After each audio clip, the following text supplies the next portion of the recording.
आज हमारा टॉपिक है जी प्रेजेंट कंटिन्यूस। इसको प्रेजेंट प्रोग्रेसिव भी कहते हैं और उर्दू में इसको कहते हैं फेल हाल जारी। यानी ये ऐसे कामों के लिए ये टेंस इस्तेमाल होता है जो अभी अभी हो रहे हैं, जो पास्ट में शुरू हुए थे लेकिन अभी हो रहे हैं और फ्यूचर में जाके मुकम्मल होंगे।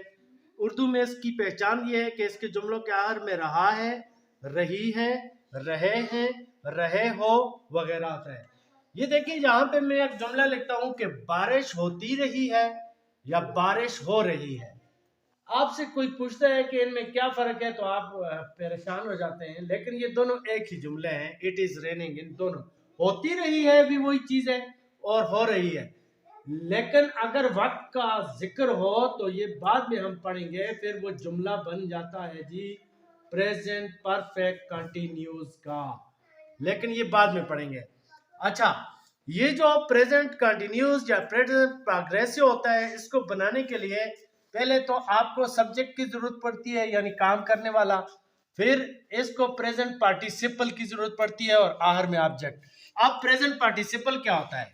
प्रेजेंट पार्टिसिपल वर्ब की पहली फॉर्म के साथ आईएनजी लगाने से बनता है। जैसे वॉक से वॉकिंग, राइट से राइटिंग, सिट से सिटिंग, स्टैंड से स्टैंडिंग।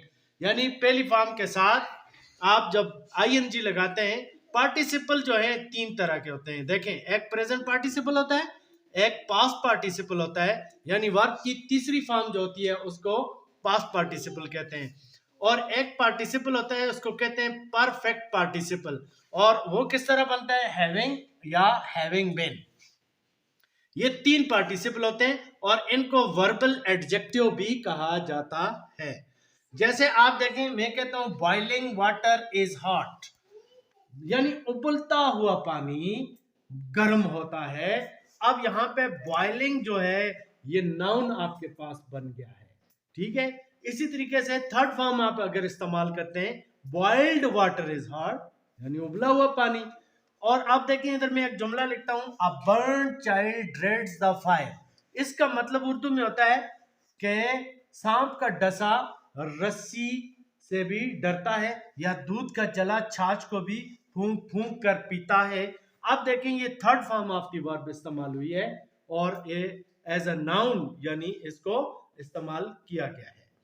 अच्छा, एक और चीज होती है जिसको जिरंड बोलते हैं। जैसे, और जिरंड जब वर्ब की पहली फॉर्म के साथ आप आईएनजी लगा देते हैं तो वो जिरंड बनता है और एज अ उसमें इस्तेमाल होता है एज अ नाउन। जैसे walking is good for health, यानी चलना जो है, वॉक करना, ये सेहत के लिए अच्छा है। अब देखें जी, इसके में ये जो प्रेजेंट कंटिन्यूस या प्रेजेंट प्रोग्रेसिव होता है ये कैसे बनाते हैं? जैसे देखें, इट इज रेनिंग, ये पॉजिटिव जुमला है, एफर्मेटिव, और अगर इसका नेगेटिव बनाएंगे तो इज के बाद नॉट लगता है, इट इज नॉट रेनिंग। अगर सवालिया बनाते हो, इज इट रेनिंग, यानी इज को आप शुरू में ले आते हैं। ही शी इट या सिंगुलर नाउन हो तो उसके साथ आप इज और पीपी का मतलब प्रेजेंट पार्टिसिपल लगता है, लेकिन आई के साथ इज या आर नहीं लगता, एम लगेगा, एम और प्रेजेंट पार्टिसिपल। इसी तरह वी, यू, दे या प्लूरल के साथ आर लगाते हैं और प्रेजेंट पार्टिसिपल लगाते हैं। ये इज, आर, एम ये हेल्पिंग वर्ब है। यहाँ हेल्पिंग वर्ब हो तो वहां नेगेटिव बनाने के लिए उसके बाद नॉट लगाते हैं, और सवालिया बनाने के लिए इज या आर को जुमले के शुरू में लगा देते हैं। इस तरह सवालिया बन जाता है, इंट्रोगेटिव बन जाता है। ठीक है जी, ये कुछ जुमले हैं, मैं आपको इधर लिख रहा हूं। जैसे वो एक खत लिख रहा है, he is writing a letter. अगर इसका सवाल आपने बनाना हो तो इज को जुमले के शुरू में ले आओ, is he writing a letter.